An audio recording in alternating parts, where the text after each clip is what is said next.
Thanks, buddy. Okay, kom ons bid, let's pray. Lord, we want to thank you for being in our presence this morning. Here, ek wil eerstens dankie sê vir die mense wat vandag uitgekom het, Vader, dat die hand oor hulle was en dat ons by mekaar kan kom en om u woord kan sit, that we can hear from you, Lord. Let me, the words that I speak this morning, let it be your words, not my opinions, Father, because my opinions do not count. Laat elke hart en elke gedagte vasgevang sal word om die woord te hoor, Father, so that we can build a stronger relationship with you, so dat ons 'n sterker verhouding het. Want sonder u, Vader, is ons niks nie, het ons niks nie en gaan ons nêrens heen op pad nie. Here, seën hierdie oggend, bless this morning, Father, bless everybody, the people that are not here, that are sick, Father, be with them and strengthen them, is my prayer in Jesus' name. Amen. Okay. Ek sê altyd, mos vir julle, ek like nie as ek preke of met mense praat voor die tyd nie. En hier sit ou Jolly nou 'n preek aan en toe steel die ou goed wat ek nou oor wil praat. Weet jy, ek voel vanoggend ek gaan hard draai om nie lank te praat nie, want ek wil, I want to push the message. The heading of the message is, what if God? Wat as God? En ek wil hê met mooi daaroor dink, want ek gaan dit 'n hele paar keer sê. I need you to remember this heading, because it's very important, summarizing what I need to say this morning. Wat jy sien, daar's sekere geskenke wat God ons gegee het. And we as human beings, we put limits on them. We put rules on them that's not supposed to be there. En my vraag is altyd, as jy iemand hanteer of met iemand praat, wat as God jou behandel soos jy ander mense behandel? What if God treats you the way you treat other people? Jy sien, dis nou vir almal 'n vraag, van die ou wat dink as hy naaste aan God tot die ou wat glad nie God wil ken nie. Ek sien ons is in 'n era, and we're in 'n era that people need to prove God, or they think they need to prove God. And they're arguing. Look, there's nothing wrong with a good conversation like Charlie Kirk had with lots of people. But what I have against it is, we trying to, I actually left it on there. Yoli, can you just press that button on the TV? Do not press play. Check what shows. Just press the middle button. Again. Okay, now press the back button.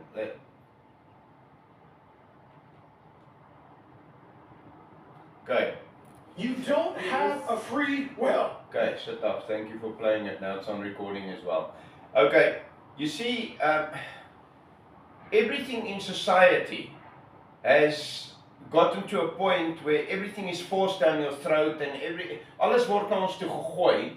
And the problem we make is, we compromise God's word. Ons maak kompromie met die wêreld en God se woord. And we're trying to bring God into the worldly mold instead of taking the world to God, which will never happen. Kan ek julle nou sê, dit gaan nie gebeur nie, want die Bybel is uitdruklik. Hierdie goed wat nou om ons gebeur, wat in die wêreld gebeur, moet gebeur. It has to happen for Jesus Christ to come. So there's certain stuff that you must understand can't be changed. The wars can't be changed. The floods can't be changed. The deaths of a lot of people, not one anymore, is not going to change. Al hierdie goed wat gebeur is goed wat die Bybel in Openbaring sê gaan gebeur.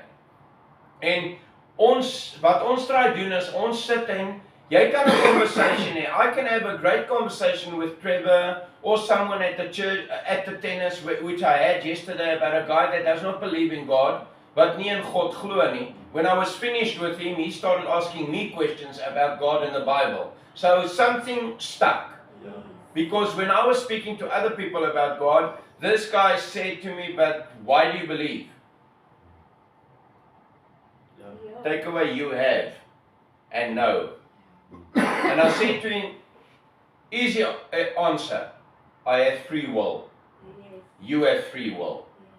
But I said, there's one thing that you will not dodge. Daar's een ding wat jy nie gaan by. And I said to him, if we're going to have an intellectual conversation, we're going to talk about me telling you about the Bible. I'm not going to prove the Bible to you. The Bible is proven, it's written, go read it. I'm not going to sit for hours talking to you about it, wasting time, and at the end of the day, like most guys do, they sit with a blank there and you can see it immediately. He's not listening. like these people arguing about the Bible, they've just come there to be the show. They want to put on a show. And the Bible is not a show. It's written, there was something that I was taught years ago. Daar's iets wat ek geleer is jare terug. And this saying has stuck with me forever. God said it, that settles it. You know, I heard this years ago and it's always stuck with me. And I was sitting listening, and yesterday when I was talking to this person, I realized, you know what, if God said it, why do we want to prove it? It's free will, and everything on earth is free will. Everything you do has got to do with your free will. What happens if somebody tries to take away your free will? Frans, wat gebeur as iemand jou vryheid van keuse wil wegvat? Resist. Jy gaan resist. There's going to be a resistance, then there's going to be a confrontation. And that's why the problem we have in the world today. Because people thought free will, they've given it different paths. Daar's net een vrye wil. God. There's only one. If you serve God, you will do things right. If you serve God, you will treat your spouse right. If you serve God, you will treat your loved ones right. Now imagine die hele wêreld was so dat ons gedoen het wat God gesê. Imagine a world where everybody did what God said. Can you imagine that place? Why do we ask the question? Why? It's the dumbest question someone asks. They might get angry if they hear me say this, maar die hel met dit, hulle kan kwaad raak. Why does God allow all this stuff? Why do we never look in the mirror and say, what did I do? What's my part in this? There was a question arose this week that said, they asked a lot of people this question, and lots of answers came out. And the high religious ones wanted to give a biblical answer, and they sounded real stupid. They asked the question, who crucified Jesus Christ? Now I'm going to ask you the question. Who crucified Jesus Christ? The human society. Who crucified Jesus Christ? The Romans. Yoli? The answer is no one. He chose to get crucified. If he wanted, he said, I can call angels upon to take me off the cross. There were angels waiting. He had made a free will choice to say, I am going to die on that cross because I love you. And that's what people do not realize. Nobody crucified him. He said, I can call legions now to take me off this cross. And they were waiting. He decided, I wanted to die because he knew God's plan. Hy het God se plan geken vir my en vir jou. Now what if God, Jesus Christ, decided he didn't want to die on the cross? Wat as hy besluit hy het nie? Can anybody tell me what would have happened? I'm going to read you something quickly. Then these things would never exist on earth. Now this is the only thing that keeps us sane. This is the only stuff that keeps us, that we know, listen here, we've got a chance here. We've got a chance. And this is God's character. Galatians 5 says the following. It names all the sins. Now if you want to read 5:19 to 21, it names everything that's going on in the world. Paul knew what he was writing. And he was writing to the Galatians about stuff like murder, about stuff like drunkenness, about stuff like afgoderry, towerry, vyandskap, twis, jaloesie, toornigheid, haat, naaiwer. Isn't this what we're seeing? But then he writes something that's God's character. And this would not exist if Jesus Christ did not choose freely to die on the cross for me and you. I say, liefde, love would not exist amongst us if it wasn't for Jesus Christ. We would have a cockeyed idea of love. Jesus showed us the ultimate love sacrifice of giving your life for someone else. You know what's the most beautiful thing? If you were brought up a certain way, jy's groot gemaak op 'n sekere manier. Kom ons vat my as 'n voorbeeld. Ek's groot gemaak, ek het nie gesien wat liefde tussen my ma en my pa was nie. Ek het nooit my pa se liefde gekry nie, ek het nooit my pa, ek is mal oor my pa, ek sal hom nie verruil vir enigiets nie. Ek het myself gevang hierdie week 'n hele paar keer sit daar, ek weet nie of sy gesien het nie, dan sit ek en huil, want hulle het gepraat oor, as jy jou pa, as jy iemand kon terugbring in jou lewe. En my antwoord was, ek het in my kop vir myself gesê, ek sou daai twee teruggebring het. Because I really do miss them. And I could have done a certain, and I actually was thinking about Yolanda, and I said, you know, you still got your mom and dad. Appreciate them. I don't. En ek het al langs gesit toe ek dit hoor, en ek dink vir myself, daai vraag was gevra, wie sou jy wou terugbring? En toe kyk ek dadelik vir daai foto, en ek het met die Here gepraat, toe sê ek sou hulle wou terugbring. Want ek sou 'n paar goed beter gedoen het. Ek sou 'n hele paar goed beter gedoen het. You know, I grew up hating my dad because I thought he was always wrong. You just said it, Trevor, eh?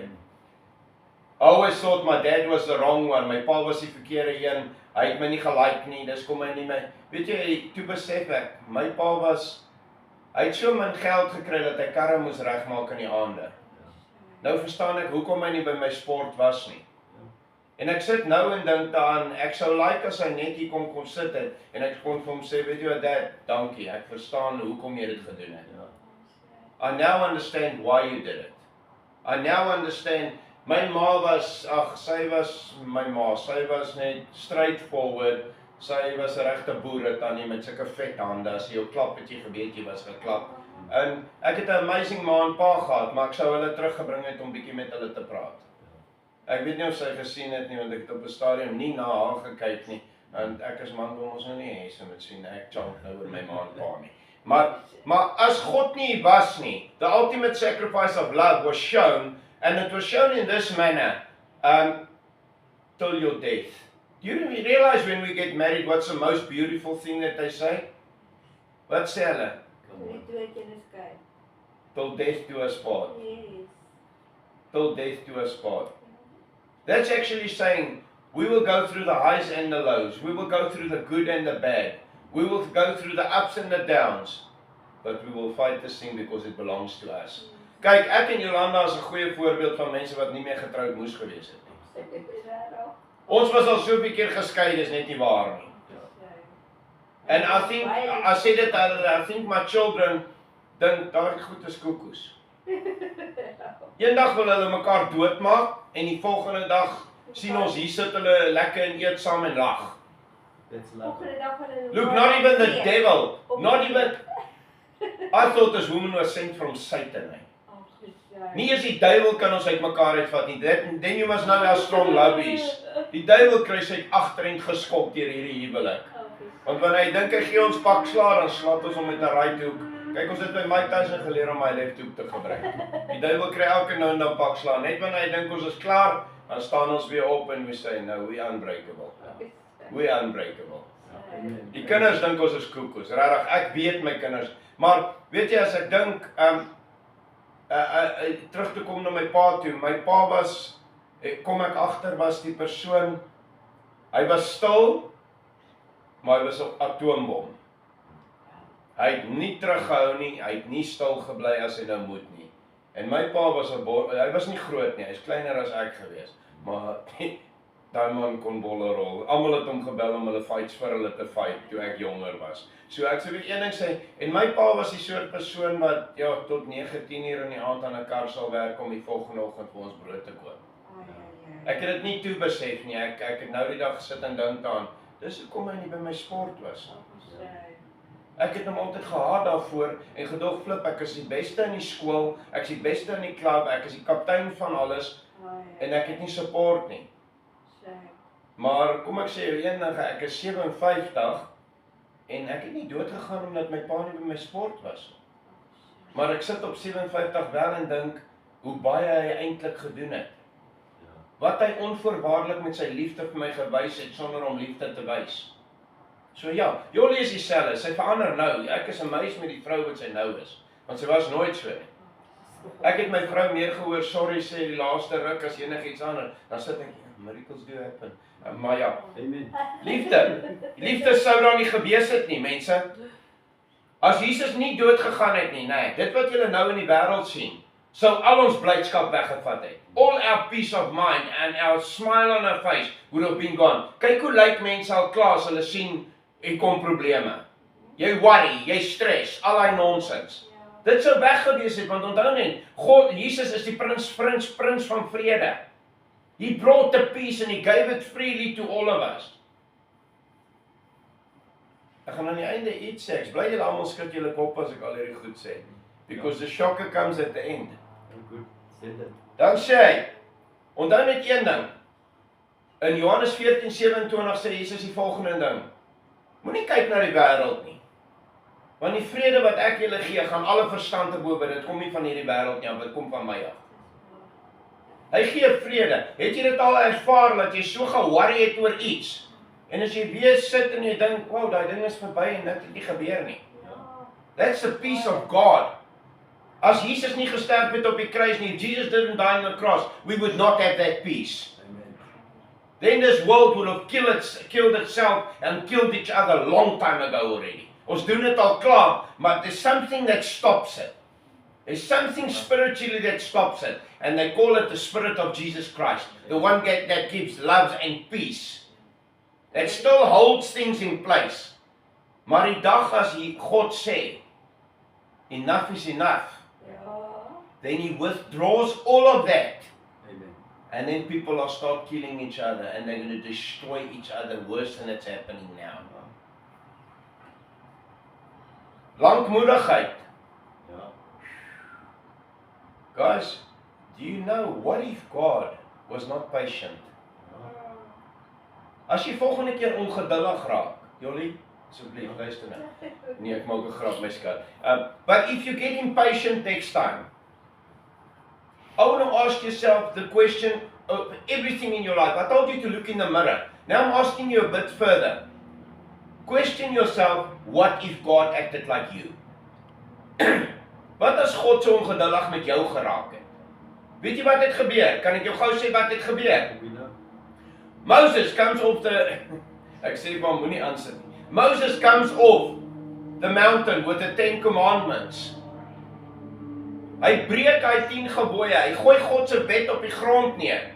Weet jy wat gebeur toe God se wet? Toe God sy asem blaas, toe skei die Rooi See en die Israeliete kon deurloop. When the 10 commandments, God's law that he just gave to Moses for his people, and they were busy worshiping a golden calf. Ja. You know what happened when the 10 commandments hit the ground? God's anger took over, and he opened up a hole so big, it swallowed 23,000 Israelites. They got killed in one day. What if God does that again? Wat as God nie meer geduldig is nie, en geduldig met ons is nie, en hy hanteer ons as ons mekaar hanteer? The way we treat people. Vra jouself, wat as God sy geduld verloor? Vriendelikheid. Jo, you know they say, as ek dit reg het, is gebruik jy 7 keer minder spiere om te smile as wat jy frons. Het jy gesien hoe dikbek loop Christene die hele tyd rond? Ek was 'n ou wat amper nooit gelag het nie. Loop, daar's baie goed wat God my geleer het. Ek lag nou want ek's met Jolly getroud, sy snaaks. Sy's 'n joke. But understand one thing, people, jy moet verstaan, daar sou nie vriendelikheid gewees het as Jesus nie op die kruis gesterf het vir my en jou nie. Dit wat julle nou in die wêreld sien, ons kyk nou die dag na, jy weet, ons kyk na die klein prentjie, en ons sien hierdie klein prentjie, ons klein probleem, ons klein konflik, ons klein argument. Weet jy hoe gou word ons ongeduldig en geïrriteerd? Flip, dit was die kleinste ding. Ek het nou geïrriteerd geraak oor 'n ou se e-mail. Dis die kleinste ding wat ons trigger. Ja. Ergens moet ek en ons bietjie groei. Ja. Maar toe sê ek ons moan altyd oor die kleinste goed. En toe sien ek en Jolly die babietjies sonder die armpies en die beentjies en hulle prosteet bene aan hom en hulle leer hom loop met dit. Toe sê ons albei en ons moan. We complain. Ons kla oor nonsens, regtig. Die mens is geneig en die mens wil alles ek. That's not how Jesus Christ died. Jesus Christ died for you. Yeah. Amen. If he was ek, he would not have died on the cross. Maar ek gaan nie met jou argumenteer of die Bybel vir jou probeer bewys nie. As jy stupid wil wees en stry oor die Bybel, I'm not going to argue with you.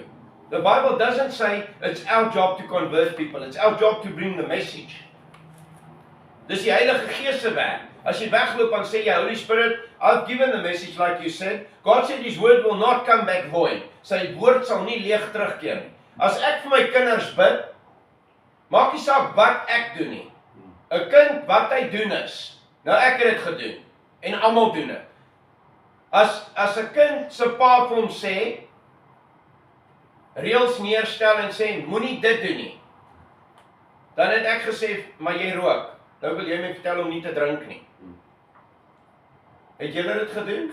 Het julle dit al in julle lewe gedoen? Hoe kan jy vir my preek? Ek weet jy doen dit. Hulle doen dit met pastore. Ek het nou onlangs 'n rukkie terug gehoor van 'n pastoor wat skei. Nou is hy die slegste ding op aarde omdat hy skei. Weet jy wat sê ek altyd? Pas op dat dit nie op jou voorstoel kom kuier nie. Yeah. Your opinions are great until it happens to you. Jy wil al die reëls, ons het dit hierso. Mense wil al die reëls toepas nou dat hulle nie hier is nie. But when they were here, everything was just flowing. The boat was just sailing wherever it wants. Yeah. Verstaan jy werke? Dis die ek syndroom. Alles gaan oor me, myself and I. Goedheid, getrouheid, sagmoedigheid. Al hierdie goed sou nie gewees het nie. People will be hating each other, always fighting with each other, unfriendly with each other, not helping each other. Die wêreld kan flippend bly wees, daar's nog mense wat goed in hulle het. You know what keeps this world afloat and why God's grace is still running abundantly? Because of the good people. Good people. Yeah. Amen. If the good people decide they want to become bad, what do we have? A bad world. Dan gaan jy niks kan doen nie, alles gaan uitmekaar uitval. Mense ons moet een ding verstaan. Hulle het nou op haar video van Mark Driscoll gesê, the people see the 10 commandments and 10 suggestions. Yeah. Debatable. It's not debatable, Trevor. Jy weet wat, dit is nie onderhandelbaar nie. Ek is mal oor dit wat Charlie Kirk gedoen het. Yeah. But we gave leverage to people to discuss and compromise the word. The word is not compromisable. The word is the word. It was given by God, 2 Timothy 1:7. The whole scripture was given by God, was breathed on by God. Ons moet dit nie onderhandel met mense nie. Moenie opinies gee nie. Don't give opinions. Ek sluit af hiermee. When I sat with this guy yesterday, the conversation started like this.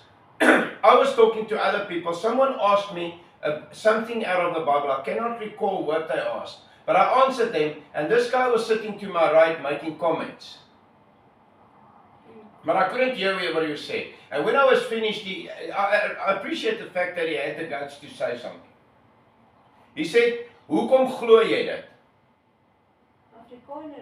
Ja, toe sê ek vir hom, luister nie. Ek en jy het vrye wil. Maar kom ek sê jou een ding. Die keuse wat jy maak oor God, bepaal hemel of hel.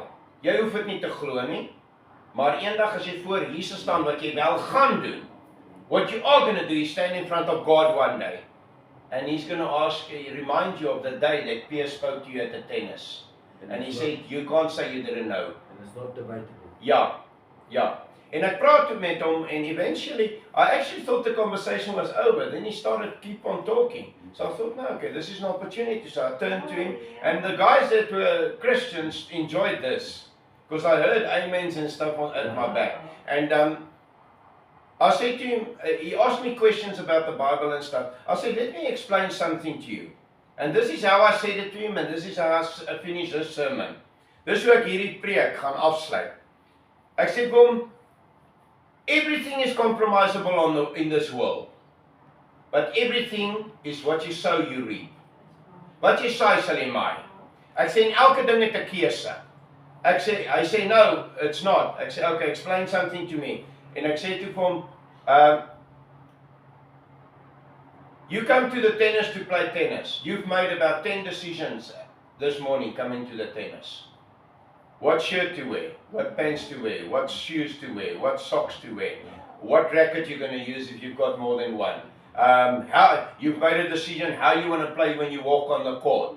You make a decision when somebody makes a call. Are you going to get angry or are you going to stay calm? I said, you made a decision to sit on this plastic chair, having faith in the plastic chair without it. I said, so you made about 10 decisions or more this morning. How you drive, on the road, whatever. I said, imagine you don't have that. Now this is what I'm going to explain to you. This is how it works. The Bible, I'm telling you, is not compromisable. I'll have a great conversation, a wise conversation about the Bible with you. You can ask me questions, but I'm not going to debate you or argue with you. Yeah. I'm going to tell you what the Bible says, not my opinions. And I said to him, let me summarize everything for you this easy. God created heaven and earth. God's Son is Jesus Christ.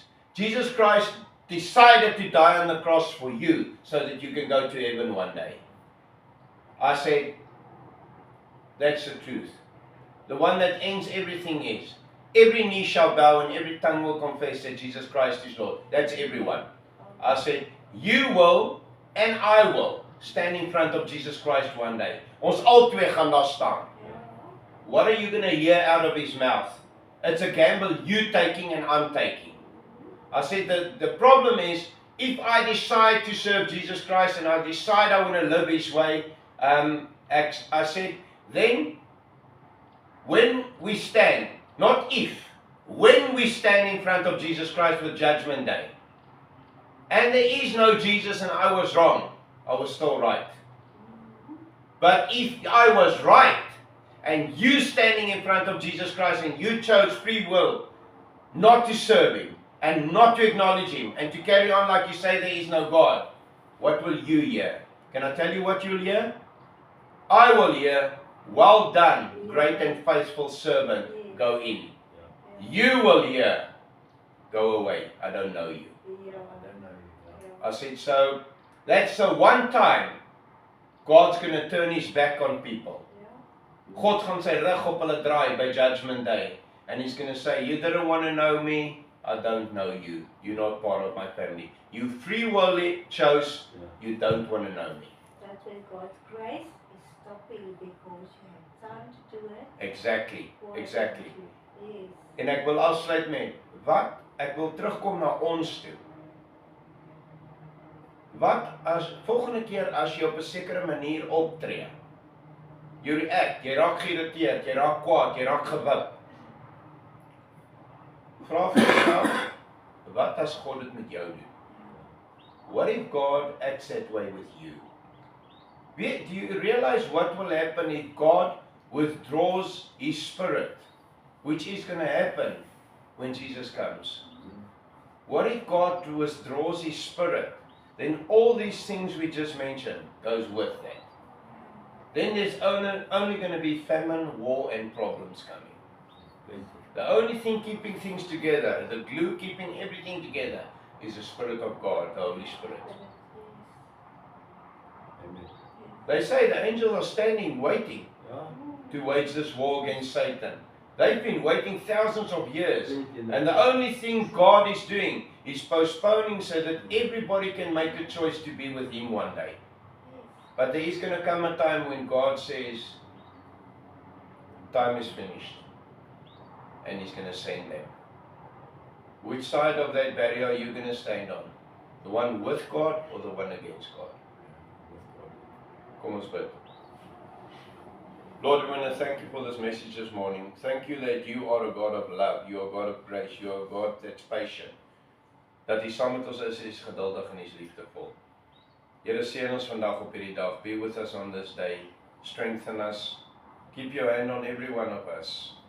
Father, bless us in everything we do, but protect us against the evils of the devil. Give us the strength and the wisdom to acknowledge when he's attacking us and what he wants to do in our lives. give us that strength and that authority that Jesus Christ gave us to come against him, which says, we will come against the devil and we will be victorious. We want to give you the glory and the honor. Ons wil U al die lof en die eer gee vir wat al in ons lewens gebeur het. Ons is geneig om te kyk na klein dinge en Vader om ons rond te kyk en die probleme te sien. We know the solution. His name is Jesus Christ. We know the one who brings victory. His name is the Holy Spirit. We know the one who owns everything and everyone.